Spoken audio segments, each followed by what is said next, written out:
Tum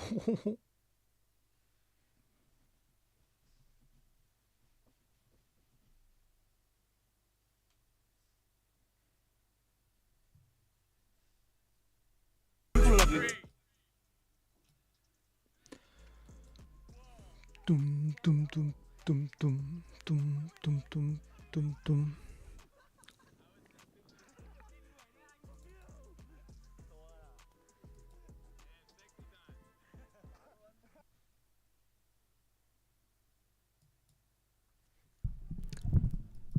All right.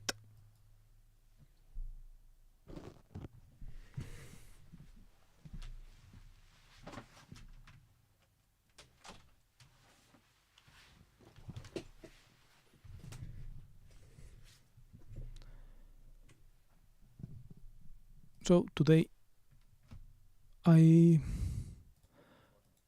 had this video from Ali Abdaal that I wanted to mention. And there was a part, I think, I thought I wrote a comment, but I guess I didn't end up sending it. But the thing that I wanted to do is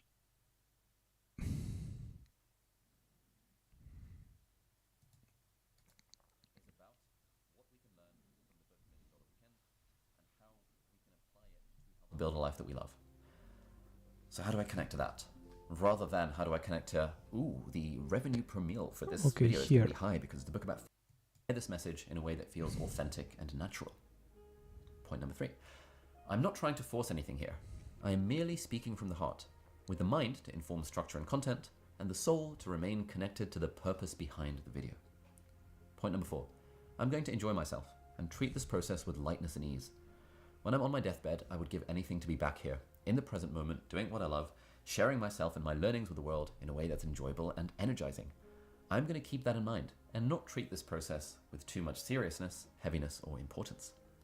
And point number 5, I'm speaking to an individual who really cares what I have to say and who really wants to learn from me to level up their own life. I am in service to that person, not to my own ego, not to the retention stats, not to the algorithm. I'm purely in service to the person who has clicked on this video and whose life can genuinely be changed by what I'm about to say. That is a 5-step kind of mantra, affirmation, whatever you want to call it, that I read before I do videos as a way of connecting to the spirit of service behind the video. The other thing I find super helpful personally for connecting with the spirit of service is, this may sound a bit grandiose, but bear with me. Basically, what I imagine when I'm planning a video is I imagine that I am a university lecturer and I've got tenure, and I do a weekly lecture series titled How to Build a Life You Love. And every week I show up and I deliver a lecture. And when I'm giving this lecture, it might be 20 minutes long, it might be 30, 40, 50 minutes long, whatever. Maybe there's some Q&A at the end. But I'm delivering it to a lecture hall with 100 people, and they all really want to be there. The reason they're there, they don't have to be, it's not compulsory, they're not getting any extra credits by doing so, but they're there because they really want to be. And they're hanging on to my every word because they look up to me and they think that I have something to offer that could help them build a life they love. And when I connect to that, when I really visualize that thing of I'm just the lecturer, I'm just speaking about this thing. Now every video I make is with that in mind. When I'm making a video about a book that teaches you how to make $1 million in a weekend, it's a bit of a clickbaity title. $1 Million, it's a really good book by my friend Noah Kagan. It's good. I would recommend reading it. But when I'm making the video, when I'm planning the video, what I'm thinking is, okay, this next lecture is about what we can learn from the book $1 Million Weekend and how we can apply it to help build a life that we love. So how do I connect to that? Rather than how do I connect to, the revenue per meal for this video is going to be high because it's a book about finance, and this video might get views because it's about how to start a business and everyone wants to start a business. And like, when I start thinking in those ways, I start to get into this extrinsically motivated reason for doing the video. But when I think, hey, I'm just a lecturer here, I'm here to share stuff, then I think, okay, cool. What can I share from the heart that would genuinely help people based on my reading of the book and based on my own experience with entrepreneurship that can help people build a life they love? I keep on having to come back to this because, again, the default, if we don't think about this stuff actively, is to fixate on the numbers and the metrics that show up on YouTube stats and like the social media. Whereas when we can find a way to connect to the spirit of service, which is partly why I love doing talks in person, because people will come up to me and be like, oh my God, that was amazing. It's like, that really helps me connect to the spirit of service. Connect to the spirit of service in anything that you're doing, and it will become more enjoyable, energizing, and intrinsically motivating. Now, final thing to mention, is something that I took away from a Zoom call that I had with James Clear. So when I was in the process of figuring out like the promotion strategy for my book, James Clear, the author of Atomic Habits, very kindly offered to hop on a Zoom call with me. And we talked about like, I don't know, marketing strategies and this sort of stuff. And one of the main reasons I actually wanted to speak to him wasn't because he could help me with marketing, even though he could do that, but it was because I wanted to ask what his life is like. So James Clear has sold a stupidly large number of copies of his book, Atomic Habits. He's made loads and loads of money.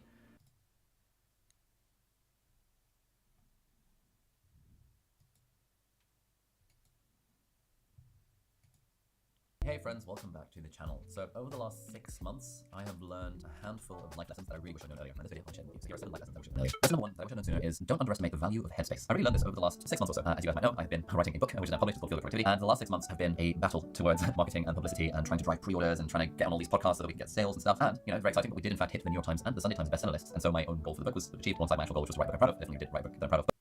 Down below if you enjoy journaling as much as I do. Alright, lesson number 4 that I wish I'd known sooner because it would have saved me a lot of heartache is that the success strategy that everyone ignores is last man standing. Last man standing is a totally viable strategy. Now I actually picked this up very recently. Last week I had lunch with a chap called Ankur Warikoo, who is an Indian YouTuber, entrepreneur, creator, author. He's super cool. He's like in his 40s, he's run a bunch of companies before, sold a bunch of businesses, used to be a CEO of like a company managing hundreds of employees. So he's like a professional business person, like a CEO, who has then become a creator. And we had like a 3.5 hour long lunch where I took so many notes in my little pocket notebook where I was just asking him loads of questions around how he approaches his like YouTube channel and his media business as a business rather than as a creator of sorts. And one of the things that he said really stuck with me, which is that, you know, in his like 20+ years of running businesses, what he's seen is that the last man standing is often the winner.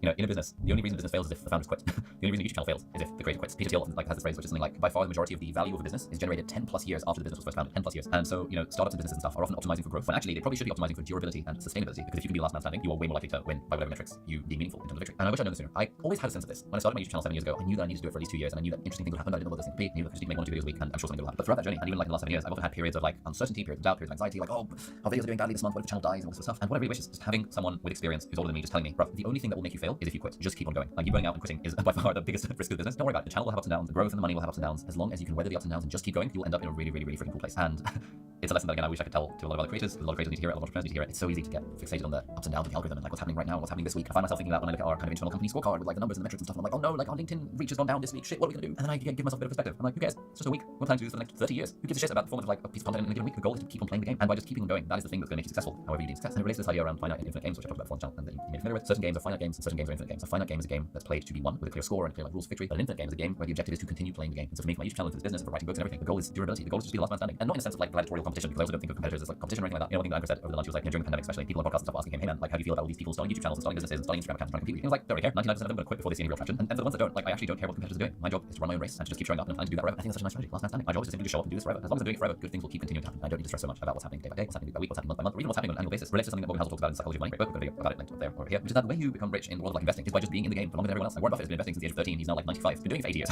And 99% of his money has come in the last like 10 years or something like that. There's incredible value in just being in the game for a very long time. And so this is why they say that the first rule of investing is don't lose money, and the second rule of investing is see rule number 1, because losing money and your bank balance going to zero and your investments going to zero is going to take you out of the game. You can no longer play the game, which is why things like crypto and stuff, putting all your money in crypto is probably a bad idea. It's kind of high risk. But as long as you can stay in the game for a sufficiently long period of time, that is when you experience all the compounding out of the thing that you're doing. Lesson number 6 is to recognize dream moments when they arise. So a dream moment is a moment that your previous self, would have dreamed about, and now we're living that moment. And I really noticed this when I was doing promo for my book. I think early in January, I happened to be interviewed on Good Morning America, which is a massive TV show in the US. And it was like a 3-minute long interview. But like throughout the whole interview, I just found myself like in my head and being super anxious and trying to plan out what I was saying, and the guy, George Stephanopoulos, like threw me a question I wasn't prepared for. And I was like, oh shit, like I'm just in my head for the whole thing. It was only in the taxi on the way home, on the way back to the hotel, that I realized I didn't really experience the experience of being interviewed on national TV. I didn't really feel the experience because I was in my head the whole time. I failed to recognize that this is a moment that my previous self would have dreamed about. Like before being on national TV, talking about a book that I've written, like what the hell, like wow, that's so cool. But in the moment, I didn't think, oh my god, this is so cool, I need to enjoy it. I was just in my head, I was just trying to optimize. I was trying to focus on like making sure I didn't say the wrong thing, and come across like an idiot and all that jazz. And it's really got me thinking like how many other moments are there in the day where we're doing a thing that a previous version of us would have only dreamed about doing. Anytime I get into my Tesla Model 3, I remind myself these days that this actually is my dream car. I bought it in 2020 thanks to making money for my YouTube channel and videos. And this is my dream car. That's really cool. And I just spend like 4 or 5 seconds when I sit in the seat that has been preheated, just like reminding myself of that. Anytime I fly business class these days, I go on the plane, I turn left rather than right, and I'm like,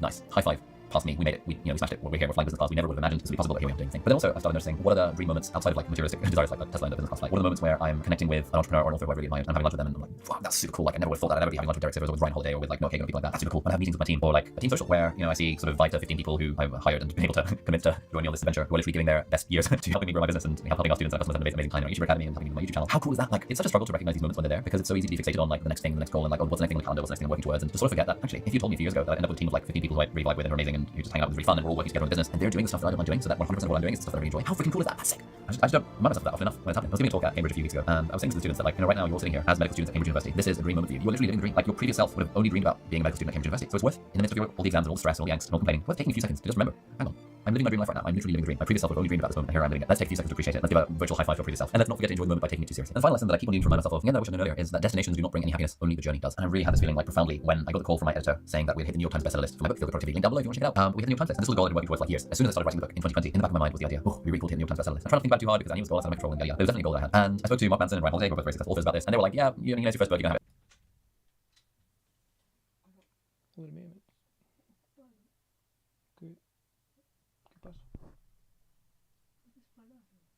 No, pero ¿qué pasa?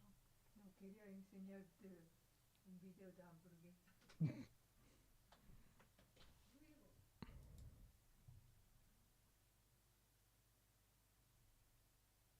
As a goal, maybe you'll hit the list, maybe you won't, but when you do hit the list, you'll realize it's like broadly meaningless. And so I was prepared for this, and so I was very intrigued. I was like, if we don't hit the list, it'll be a good exercise in stoicism. And if we do hit the list, it'll be interesting to see how happy I feel. And I got the call saying we hit the, New York Times bestselling author, which I can now put on my Instagram bio for the rest of my life. And all I felt was just a wave of relief that, like, oh, thank God for that. Like, the hard work we put in has paid off. Although money and time spent in marketing has paid off, nice. And that relief lasted maybe a couple of hours, and I had dinner with some friends and kind of forgot about it. And everyone saying, oh, you should celebrate the wins and stuff. I was like, yeah, cool, yeah, I'm also celebrating the wins, but it really has not made me any happier. It's not really changed anything about my life. It's just like, it's an arbitrary goal that I was working towards that I hit, and I'm just like, right, cool, that's fine. And I think especially earlier on in my entrepreneur career, and especially when I was at university as well, trying to build business for the first time, I had bought into the arrival fallacy. This is a psychological construct that's like, when we arrive in a particular destination, that then things will be different, that then we'll be happy. And it's fallacy because it's not true. Like, anytime we accomplish something that we've been working towards, the joy of that moment lasts a heartbeat compared to the journey that it took to get there. And so it's cliche, but like the journey really is the destination. Happiness and meaning is found in the journey of doing the thing rather than in achieving the thing. And there was another quote that a friend of mine said, I don't know where I got it from, but he basically said that there is no achievement you could possibly achieve that will make you any happier than you are right now. And it's so true. I find myself saying it to other people as well. Like, there is no achievement you could possibly achieve that will make you any happier than you are right now. Probably. Like, that's nice. It's reassuring. It means that we can be less attached, less fixated on the outcomes. It's useful to set goals because then we have a direction in mind, but at the same time to be unattached from that outcome and to focus on enjoying the journey. Again, speaks to that point about dream moments, speaks to that point around last man standing. If you can find a way to enjoy the journey, then you can work towards ambitious goals for sure. But you won't be disappointed when you hit the goal because you know that hitting the goal is not going to actually lead to any happiness. You know that all of the happiness is found in the journey. It's a lesson that actually my editor and agent had to remind me of many times in the process of writing my book. Because many times during that process, I started to veer towards taking it too seriously with a capital S, putting too much importance with a capital I, and thinking, oh my God, this needs to be really good. It's not really good. People are going to review it. Oh my God, it's going to be terrible, and then all that kind of stuff. The tendency we have to spiral into these negative thought patterns. And sometimes my editor or my agent would say, you know, like,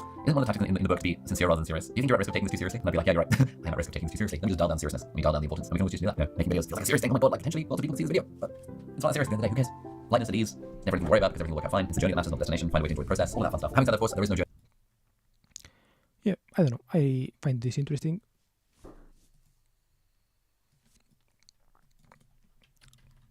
Live stream Ali Abdaal. Okay, so I wanted to mention something.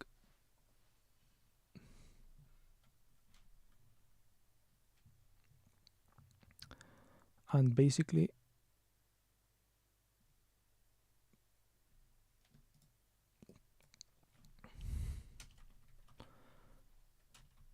he had some bit about the golden goose that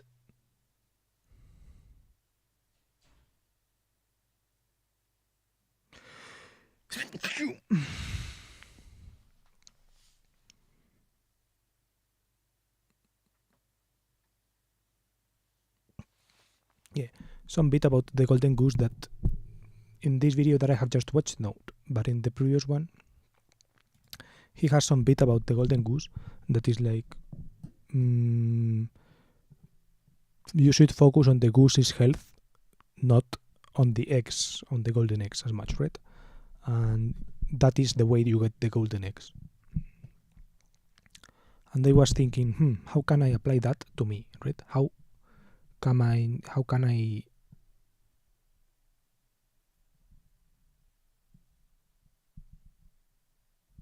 goose, right? How can I take care of me, aka the goose, so that I can produce gold or whatever the fuck?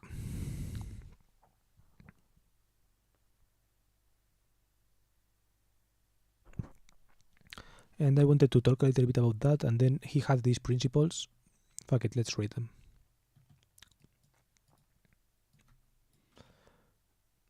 Atomic Habits very kindly offer to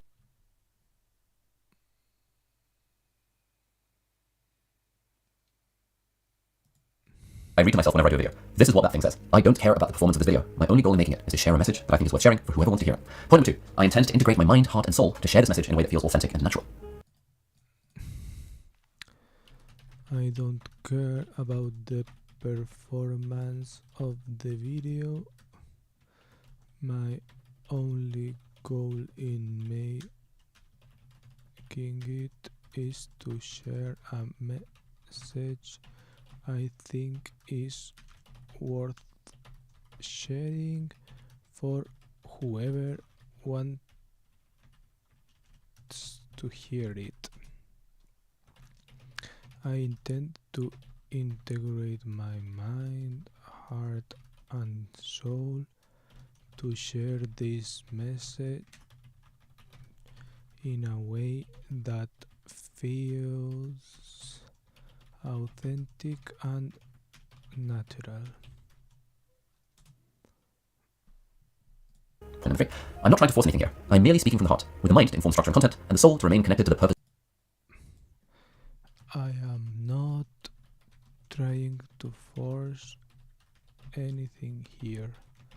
I'm merely speaking from the heart with the mind to inform structure in content and the soul to remain connected to the purpose behind the video. Behind the video. Point number 4. I'm going to enjoy myself and treat this process with lightness and ease. When I'm on my deathbed, I would give anything to be back here, in the present moment, doing what I love, sharing myself and my learning with the world in a way that's enjoyable and energizing. I'm going to enjoy myself and treat this process with lightness and ease. When I'm on my deathbed, I'll give anything to be back here in the present moment, doing what I love, sharing myself and my learnings with the world in a way that's enjoyable and energizing. I'm going to keep that in mind and not treat this process with too much seriousness, heaviness.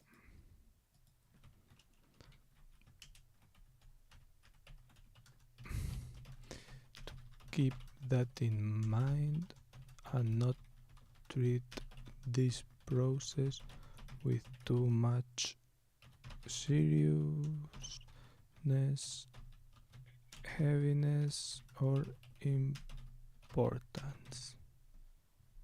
Or importance.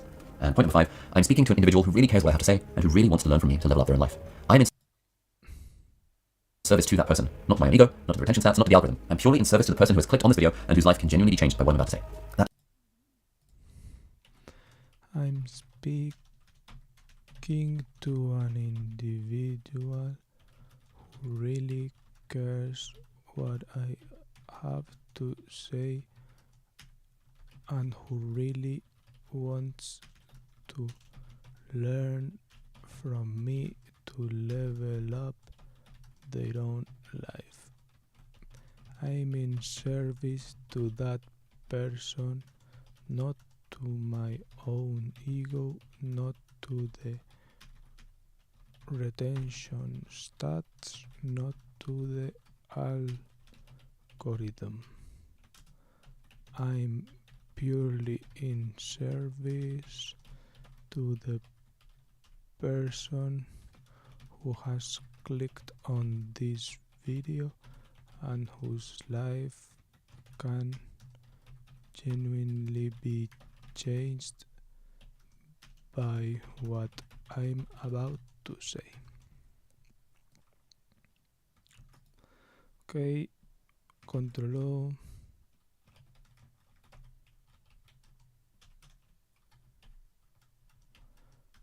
Five principles before recording a video.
Okay.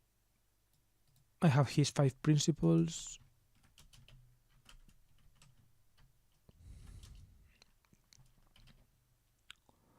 Today is 28th.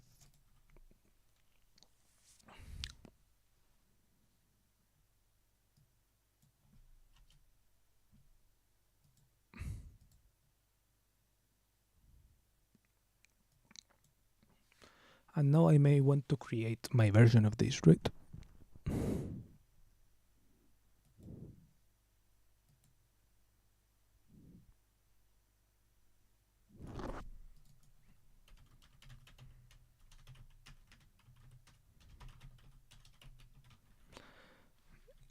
For example,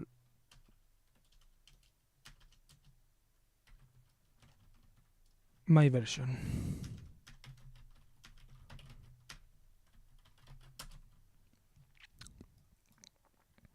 I don't care about the message of the video. I'm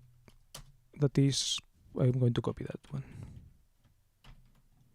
Then I intend to integrate my mind, heart, and soul to share this message in a way that feels not authentic and natural. I agree.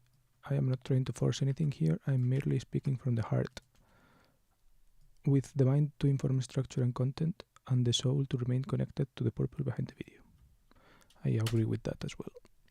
Then I'm going to enjoy myself with lightness and ease.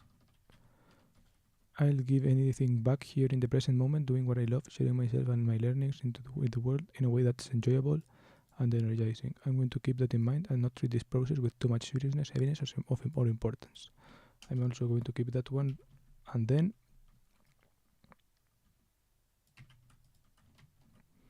I'm speaking to an individual who really cares about what they have to say and who really wants to learn from me to level up their own life.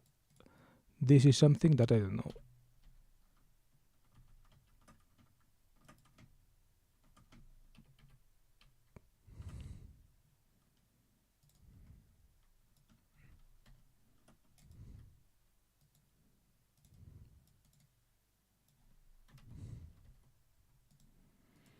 I'm in service to that person, not to my own ego, blah blah.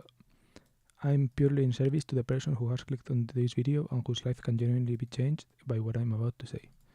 I don't know. I don't want to give myself this much importance as I said here, right?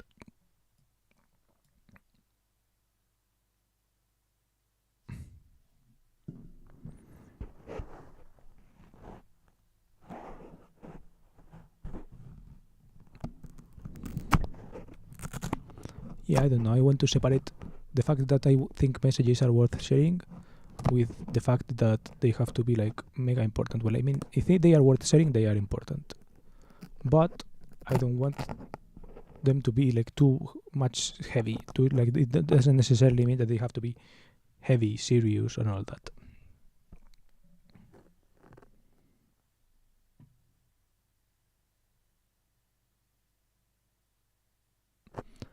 And I don't think my goal is for people to level up their own life when they watch me. I don't necessarily think if that's a thing. Do I want to level up my own life? Do I want to like reach potential or whatever? I want to accomplish goals or something like this, right? But I mean, and I would like for people watching my videos or whatever,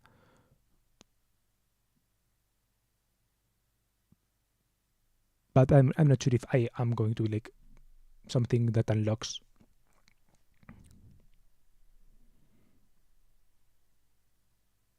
But yeah, I want to have the mindset of like I'm speaking to an individual who really cares what I have to say and who really wants to learn from me.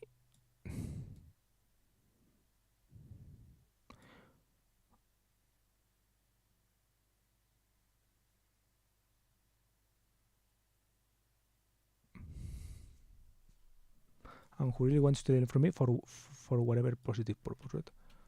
For whatever positive purpose.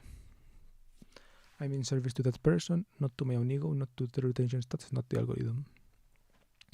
I agree. I think this is something good, right? I mean, things to read before stream. And things to read before recording.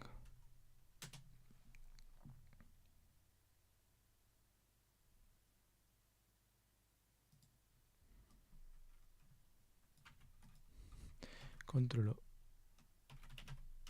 principles before recording a video.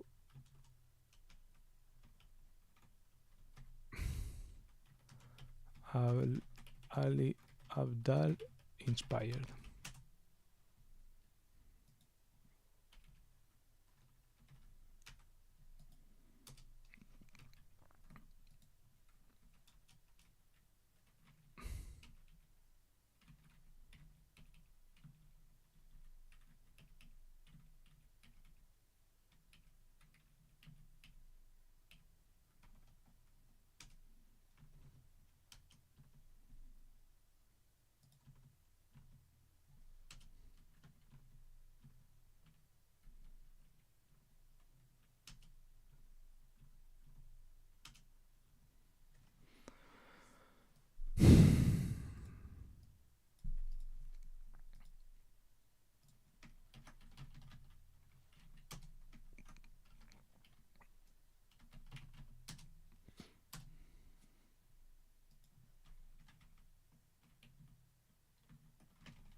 Okay.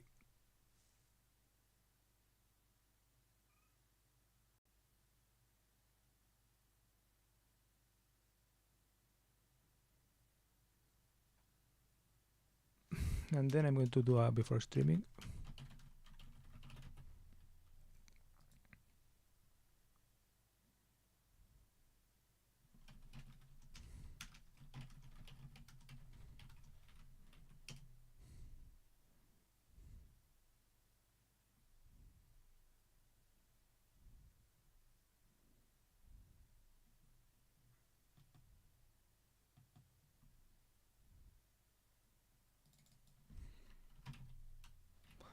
Then I want to make the invader base speech.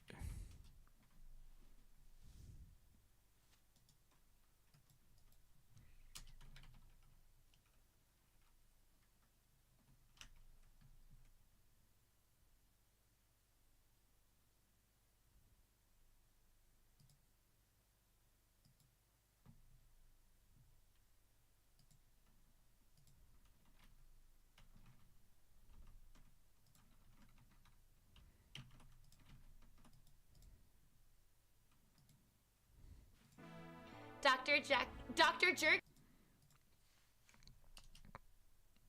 And then I want to put also the Choca's video.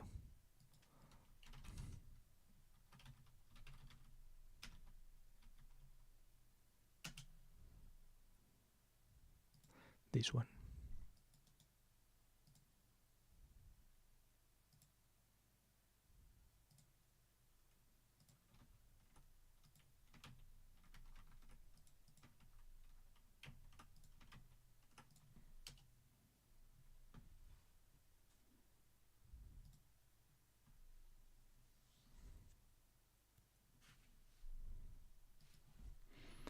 These are what? 17 plus 5. 22 min, 11 min at 2x.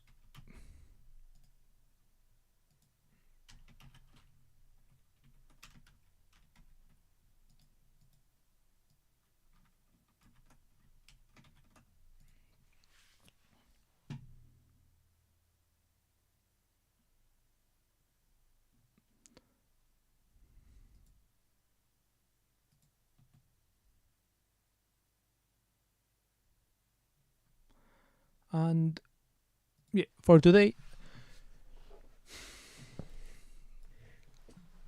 I want to reflect a little bit on the post shown things. So, well, for context for myself or whoever is watching,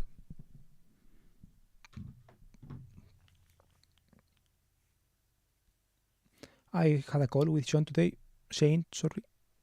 Plus, I forgot how to say his last name. I think Melaf. I think he said something like Milag. I don't know, Milag. I think I said it wrong while talking to him, so I apologize. But yeah, basically, it was an interesting call. I feel like I fucked up in a couple of ways, right? So I feel like what I said about money was not fully representative of me, but I guess it's impossible. So I will have to take the L. Post, talk, thoughts. And yeah, for example,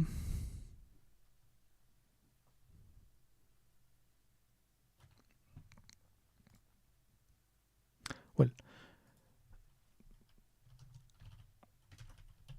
the way I talked about money failed to represent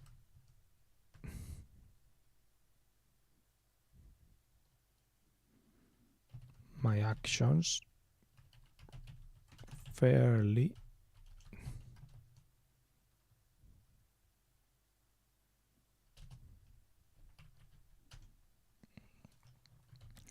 but it led to an interesting discussion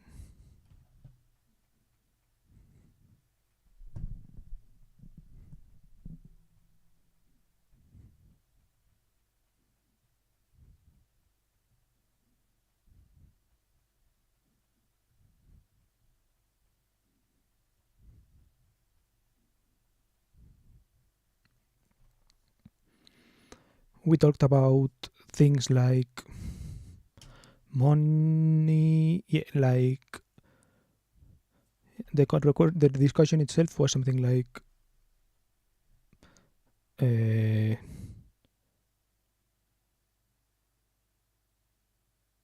rev share compared to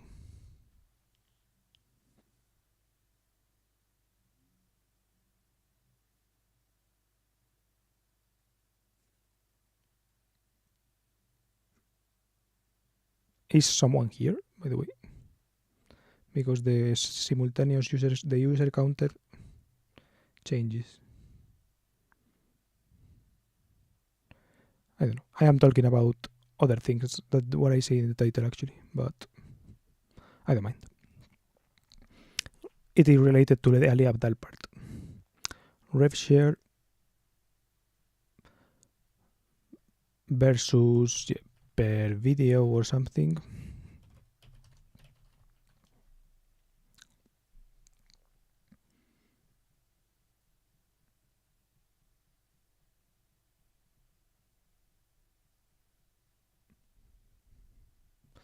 Okay, now the bad feeling, right? Bad feeling. I did have a little bit of a bad feeling. Well, not a bad feeling per se, right? But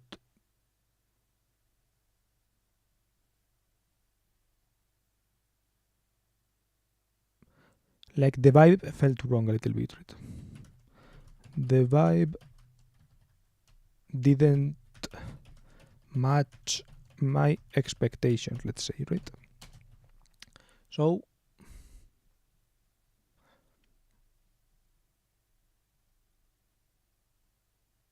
yeah, he explained his business and all that, right? But I was expecting like more curiosity on his end about me, right? And I'm not sure if it's an unfair thing to expect or what, but that part was not satisfactory for me, and it is what let me, I don't know, it made me feel a little bit sad on that sense. Maybe it's also because I'm tired, right? So that also has something to do with it. But yeah.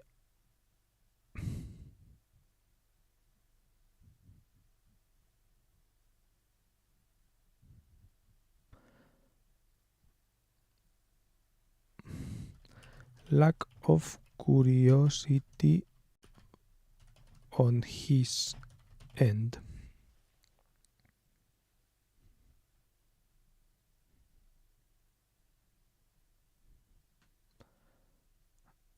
And I don't know, I do think that I expect something like that, right? I expected more, I guess, in that aspect. And yeah, I don't know. Course etc business. I mean, I don't have anything against the course business itself, but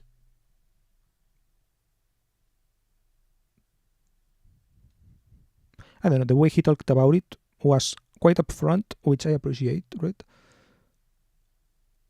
But also, I'm not sure if that came across on the videos that I watched.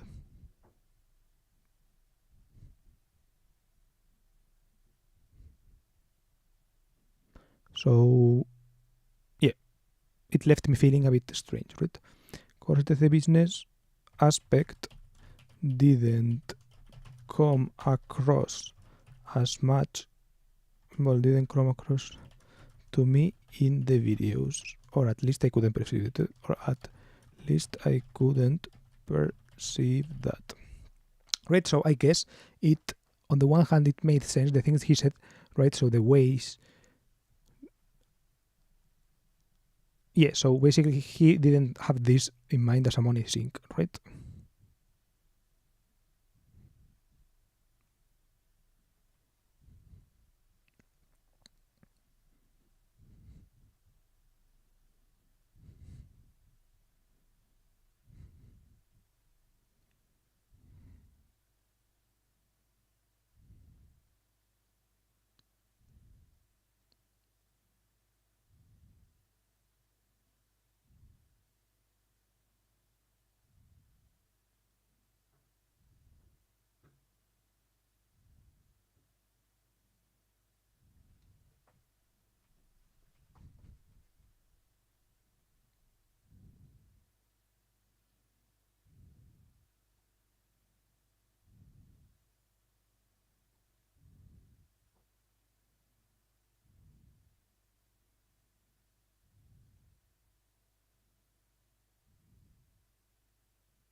I don't know. I was thinking about hiring in general, right? Like about hiring processes. I'm not sure. I'm feeling a bit down because of it. I don't like the reason I wanted to watch the Ali Abdal video was to like lift me up, right? I wanted to feel grateful and all this for the opportunity and to be able to see what aspects of this situation would someone like look up to or like be grateful for or something like this, right? And yeah, the opportunity to edit video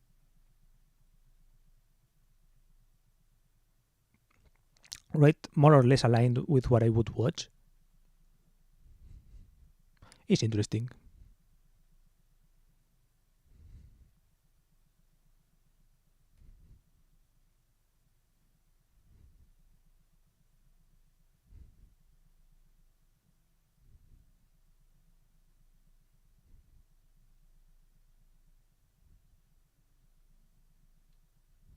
But I don't know. I'm getting feelings. I'm getting like the vibe that I am also unemployable, right? That I am unemployable like him.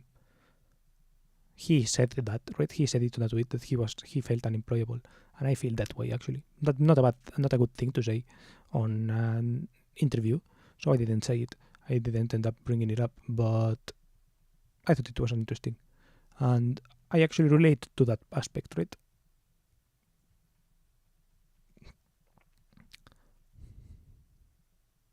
Having to work within those constraints, I'm not sure how it's going to go. Let's see.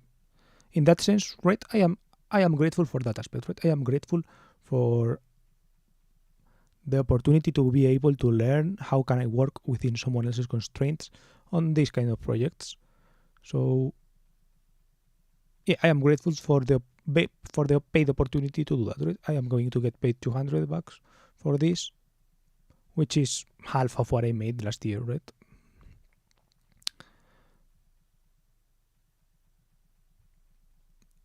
So in that sense, it's acceptable.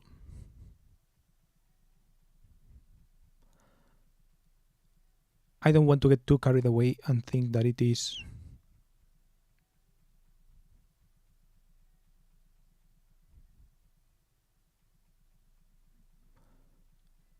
I don't want to go too many steps ahead before actually learning if I can do this or not, right? Because before learning how long it takes me to edit video and all that.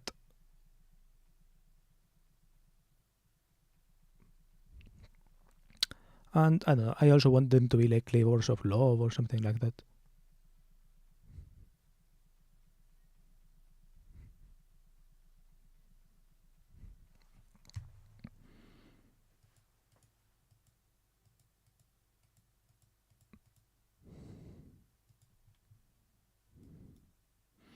So in that way, I do want them to be hello, by the way, I am talking, right? I get quiet sometimes, but okay.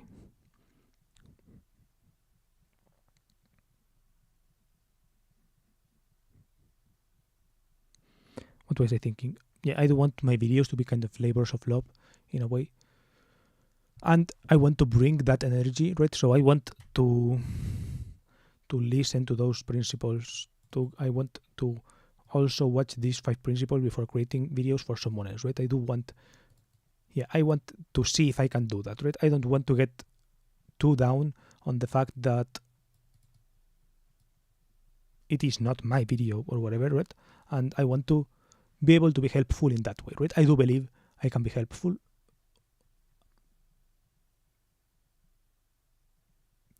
And I'm going to try to see to what extent I can be helpful in all this, right? I want to acknowledge that this is an opportunity, right? I want to thank the universe and thank universe, right? Both things. I want to be thankful for that.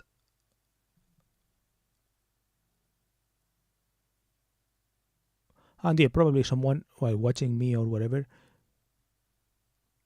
would think that I am not curious or that I am not whatever or that I am not the other thing, right? But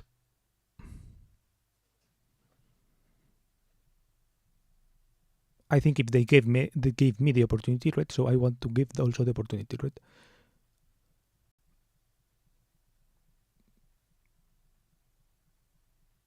And I want to be that person, right? I want to be the person that gives the opportunity, that takes all the amount of videos that I have watched and tries to make a good one out of it, right? That tries to deliver that message well. And I have my doubts regarding the message, right? Doubts regarding its effectiveness, therefore whether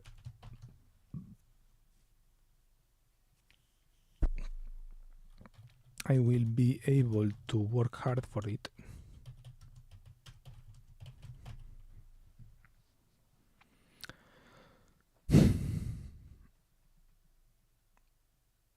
But for the trial, I want to not ignore that, right? I want to, but for the trial test, I want to, give the benefit of the doubt. Give the benefit of the doubt, right? Try to see if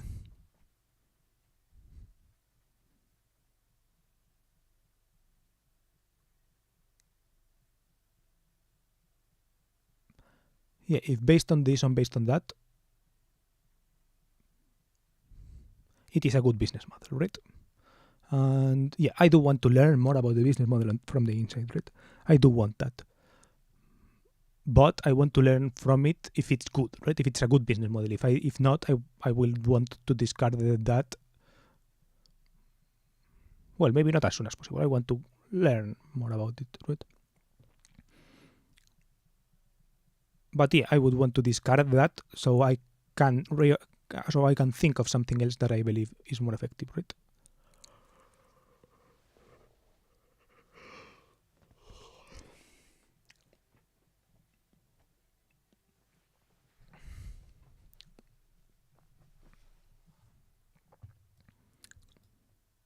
I'm going to look at acquisition.com to see what they do.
Gym Lounge CFO. Yo, hello. I got distracted. I was looking at something else now. I got an idea of... Well, I was thinking about things and started to look up something different. I wanted to know, like, what businesses did these guys invest in?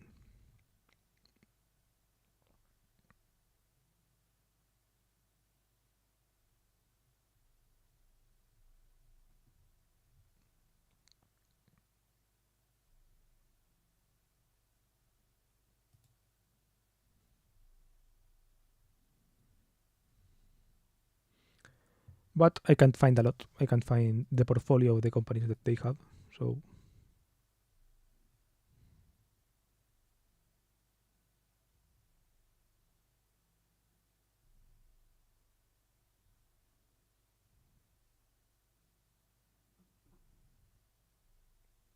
yeah. So I'm kind of disappointed with that. But oh well.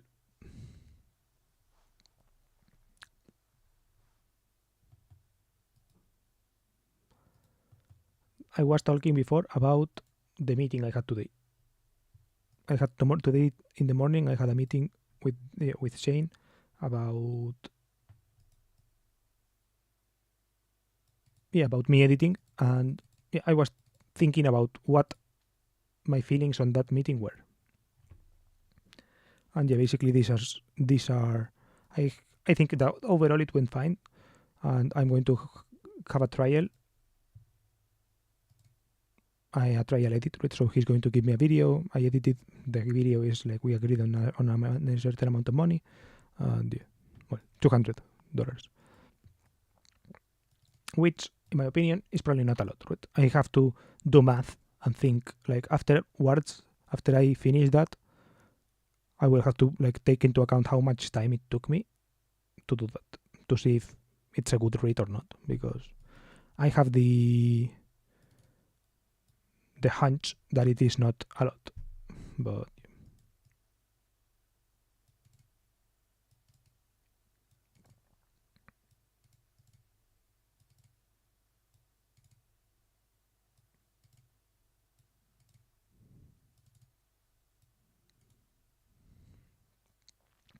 But yeah, then I feel like I was pretty honest, right? So which is always something I find interesting. And the problem is that in my honesty, sometimes I'm blunt and in ways that I don't like. So for example, I talked about money and I said something pretty plain. I said something like, I want as much money as possible, working as little as possible, or something like that, which is true, but I feel like it's not representative of the whole picture. So yeah, it led to an interesting discussion, so I don't think it went that bad, but yeah, I think it made me sound like too much of a mercenary, maybe, or something like that. And I am not like that, right? I care about many more things. And yeah, I think I showed it with my actions, but I didn't talk about why I care and all that stuff, which is not enough, I guess. I would have also liked to share more about that. Then I also had a bad feeling. Like I left feeling a little bit bad because I felt some lack of curiosity from his part, right? I didn't feel like he asked me any questions that are interesting, you could say, right? I feel like he only asked, I don't know, practical questions or whatever, right? Which I respect in a way, but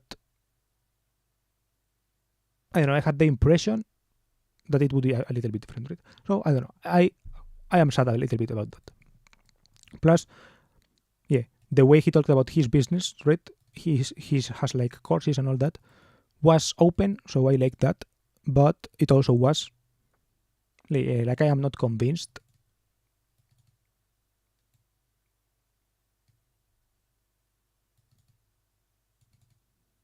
on whether it's a good path or not. But I don't know. I will see. For the moment, I am going to give the benefit of the doubt, right, for this test.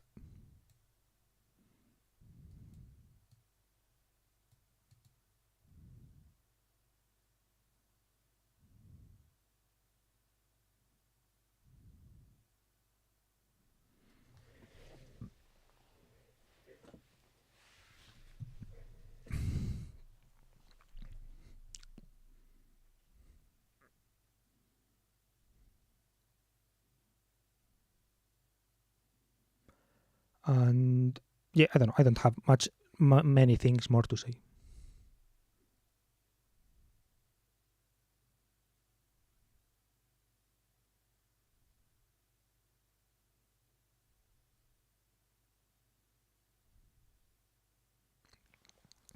I guess just thinking, it makes me think about my expectations, right? I think that my expectations, not sure if they are too high or what to say about them, but are you planning on cutting the video in a similar way to what he usually has? Whatever, or how you have yours? No, probably in his way, right? But yeah, I'm not that worried about it.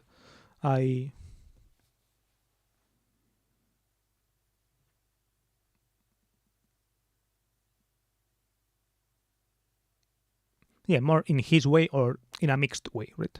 More because I don't really cut my videos, but yeah, I think, yeah, the part about editing videos that we discussed, he seemed pretty on board with my approach and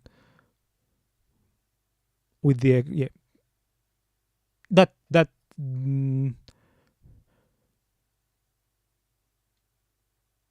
yeah, I guess that's a little bit of the problem, right? That I don't know, like, to what extent he's aware or whatever. But yeah, aside from that, I think that yeah, from what he said, he has watched my application and all this, and I think he approves of my style of editing, right? Of the things that I showed. So I think that won't be too much of a problem. I would guess.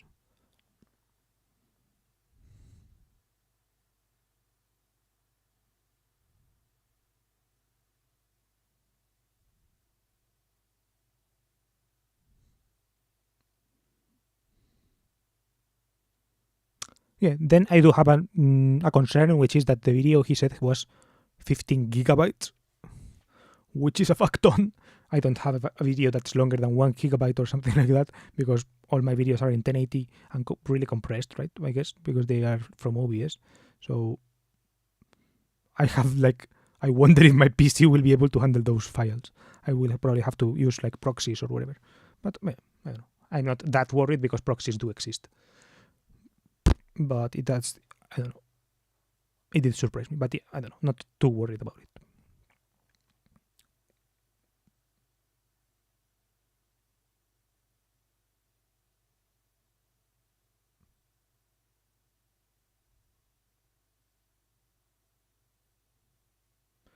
Yeah, he will probably also have multiple ticks and stuff. Yeah. Yeah, the problem is that if you have like a big file, like if the file is too big, right? But yeah. So like, I mean that the end result of the video is not the problem, right? The problem is what you give. And if you give a lot, then the PC has to handle all that. But so like it doesn't matter if he wants a short and I have to cut everything, right? It does matter a little bit, right? Because it makes all the process like, well. But there is always still a part of the process which is the part that consists on reviewing everything, which is bad. But yeah, I don't know. I'm not that worried about the technicalities of it all, right? I'm more worried about the spirit of the thing and all that.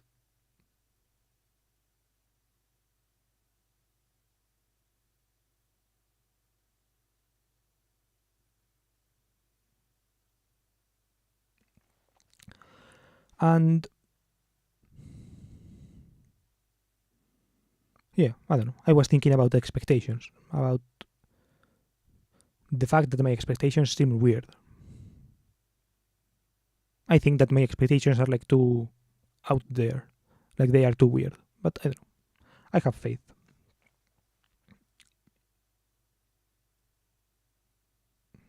I'm also tired, right? I woke up early, and last night I didn't sleep anything. Well, I slept very little.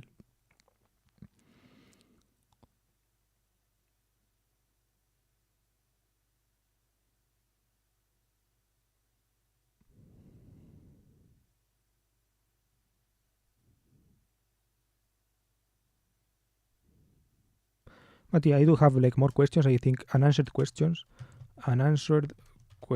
I did ask about time commitment, but yeah, this is on me, right? I didn't ask a lot. But I think it will be, well, first, I don't know. I didn't think it was a rush question because, well, maybe I didn't care, but after the trial we will see. But I have to have this in mind, right? Time commitment.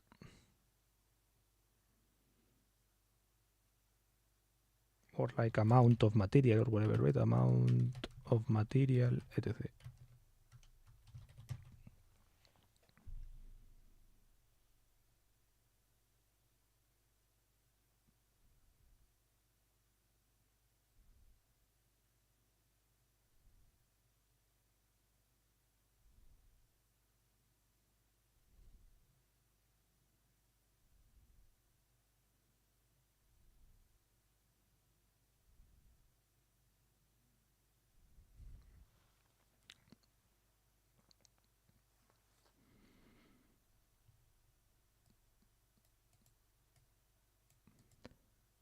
And I think that's the main unanswered question, I guess.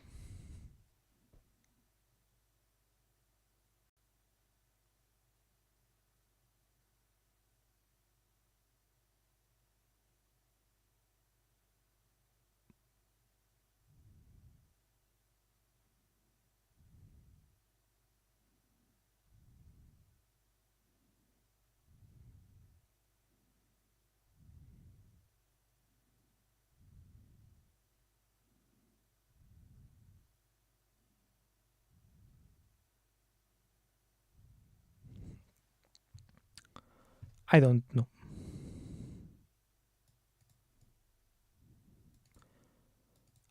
We talked a lot also about something like, yeah, in this type of thing, right? He has like two channels also. So one channel that, in my opinion, is more suited to this to a rev share agreement, and another channel that is more suited, I guess, to a fixed amount. And I am interested in like both approaches, right? I would like to see both approaches and to have the opportunity to work in both. I think it's interesting. And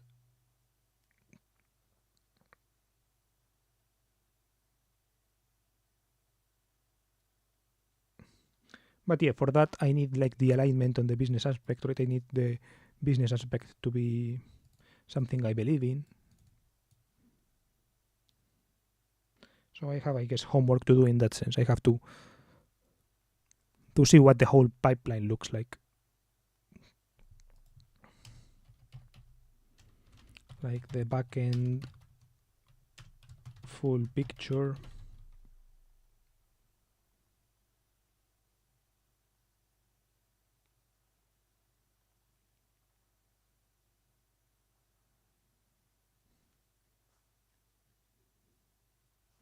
And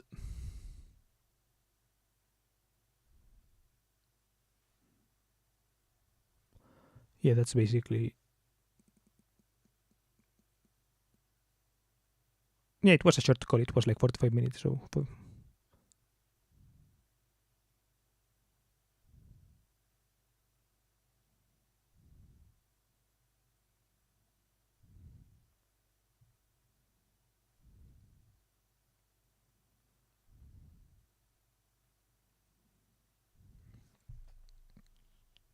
I don't know. How are you?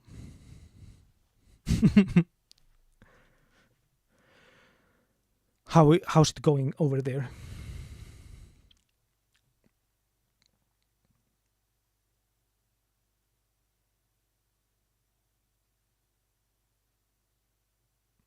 I had something else in mind. Oh yeah, in the title of the video, on the stream, it says organizing YouTube ideas. So yeah, I think I could do a little bit of organizing of that.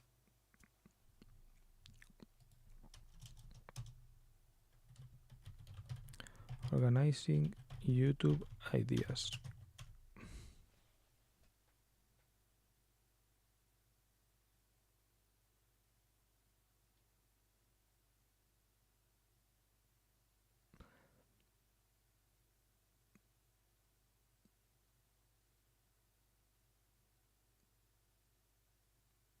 I had the posters. Let me recopilate like ideas that I have had recently.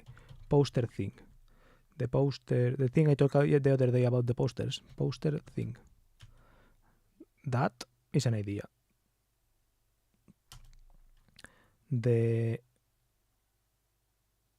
road to licenses. That's an idea. And it has 2 branches. So it has channel trailer, intro, etc. Well, not a trailer, but an intro. Then the first video of autoescuelas, of B license.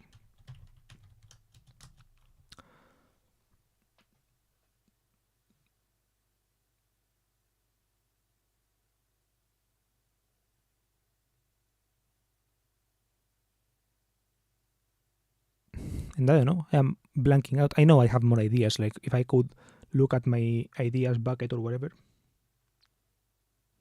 I was in the bath. I heard, how are you, I think, but I missed the rest. Yeah, I asked, how are you? Yeah, I was just talking about the thing, about the business thing. But now I have switched topics because I have already said whatever.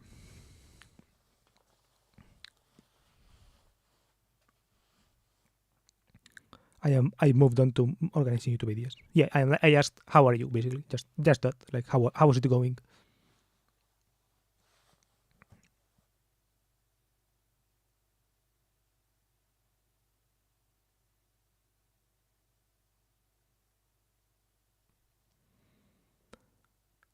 And more videos that I want to make.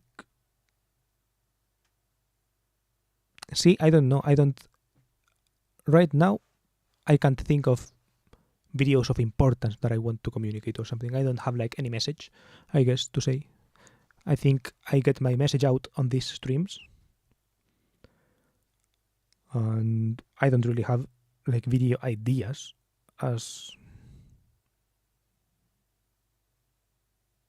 or stories that I want to tell or anything. Maybe it's just that I'm tired right now and I can't think of them. I will have to review these things. But for the moment, I can only think of these two. The good thing is that if I only have like 3 ideas, I can... Oh yes, my food. The food I eat in a week. I have that pending.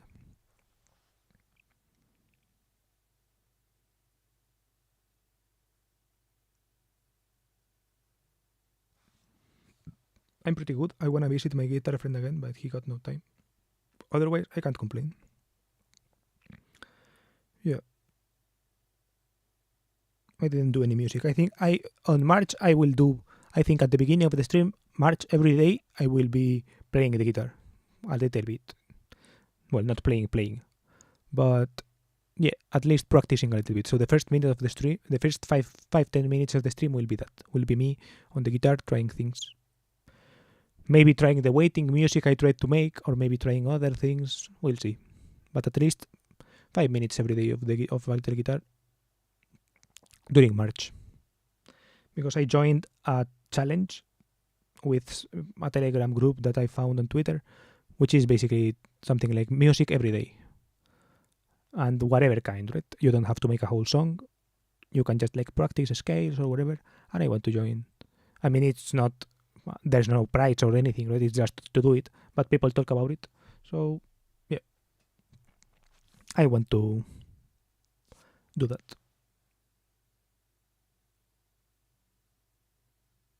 If I have to give a goal, the goal is something like to play more or less fluently some kind of improvised waiting music that sounds like elevator music. Try to improvise in a way that sounds kind of fluidly or something like that. Maybe not sure if improvise or like to have it memorized. I don't know. Whatever. But to be able to play some kind of waiting music fluently, like not in the way that I play it now. Let's see if I can get that far in a month, and if not, oh well. And I'd like to get back to piano, but my room is too messy. My desk is too busy.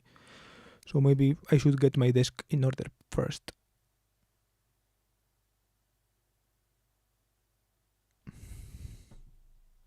Sounds good. Yeah, I think so. I think it's not like a super unrealistic goal.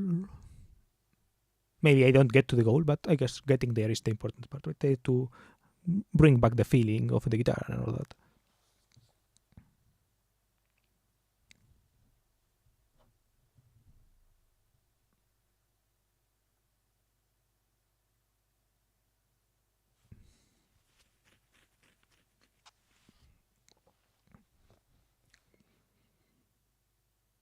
Oh, and I do have permission to edit the videos that are for the job on stream. So tomorrow I may do that.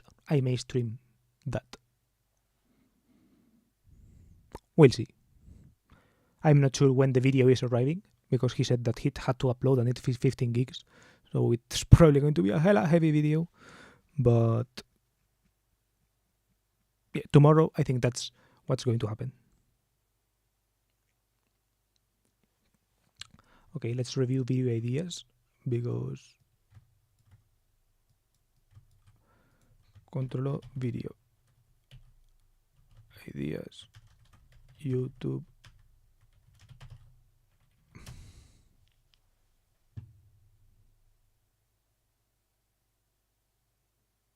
Okay, I was going to ask, but I thought you wouldn't be able to show it because of privacy or something. Yeah. I asked, I was fresh at that time. Oops.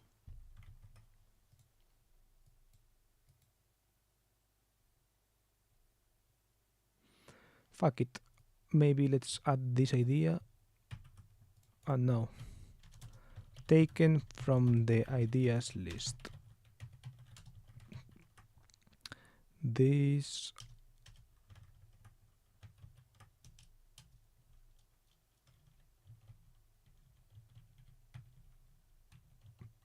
and do it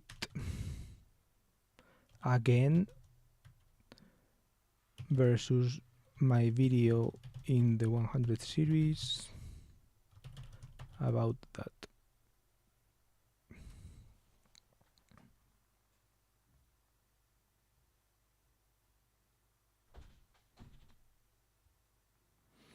Video about my sense of taste. I'm not sure. Advice about myself. Meh. Don't feel like it.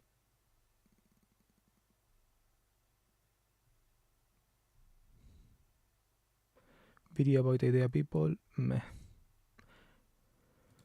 This was more arbitrage between Spain and US, and I'm not in that vibe right now. What I think you need to know about mental health. Sounds boring to me right now. The Wild Project, boring. Self-made, video about the word self-made. This is interesting, but I don't like. This is not focusing on the things I want to see more of, so meh. Oh, video about my relationship with the world, that could be an interesting thing. Interesting topic at least. So let's see. Video about my relationship with the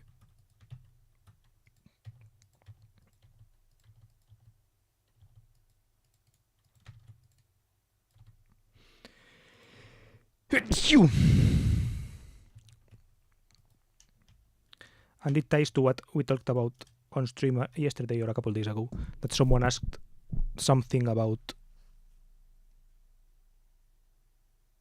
someone suggested the thing about, thank you, about going car culture or whatever. They said something like, go find the best mechanic in your area or whatever, and I was like, oh, I don't like the car culture here or something. I think that could be a nice tie-in.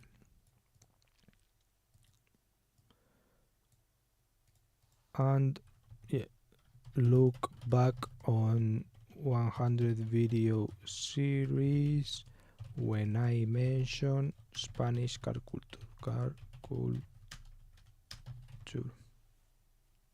Yeah, I think that was yesterday. Yeah, actually yesterday.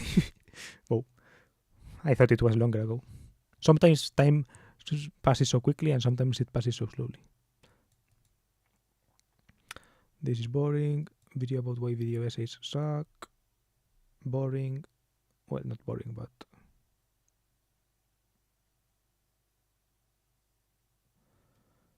I will have to do this again.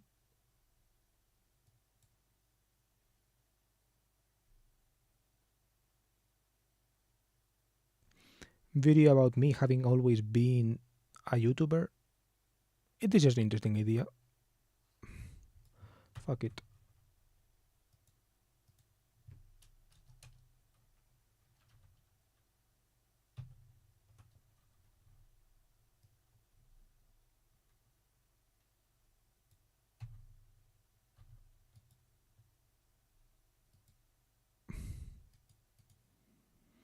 Okay, let's bold this at least so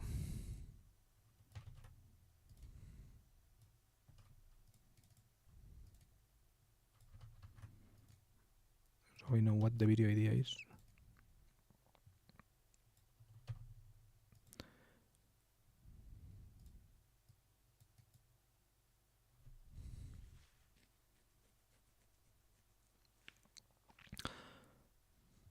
Yeah, I also have this channel, right? I have this Coches Curiosos channel, and I have a lot of ideas about Coches Curiosos. So I could actually try something about that.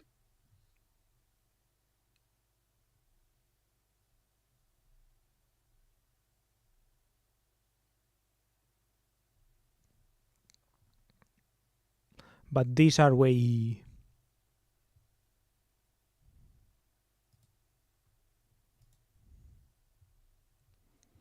Okay, evolution about my music taste. This is also interesting.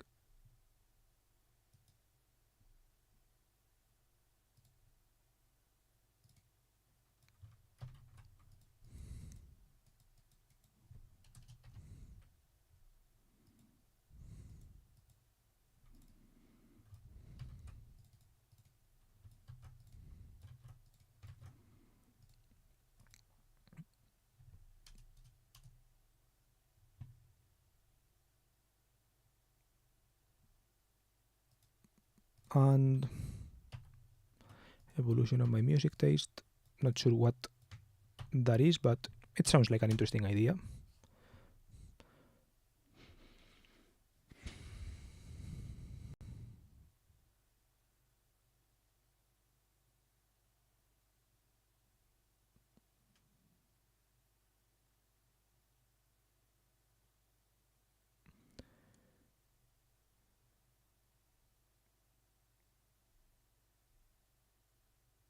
These are boring finance videos. This is a video too niche.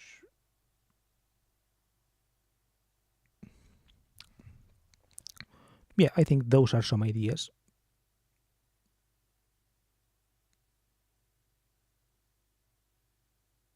So yeah, I don't know. Tonight I'll think of this, of what will I do tomorrow. I think tomorrow I won't do any of these ideas. These are, I guess, to start developing on my own off stream, I guess. And maybe to record after tomorrow or after I'm done with the video, right? With the trial video. After I'm done with that, I will do this. But I think tomorrow and all of these days, I'm not sure how many days, but from tomorrow for sure I'm going to be doing like streaming my self-editing. And yeah, today I'm going to end it here. Thank you for being here, and goodbye.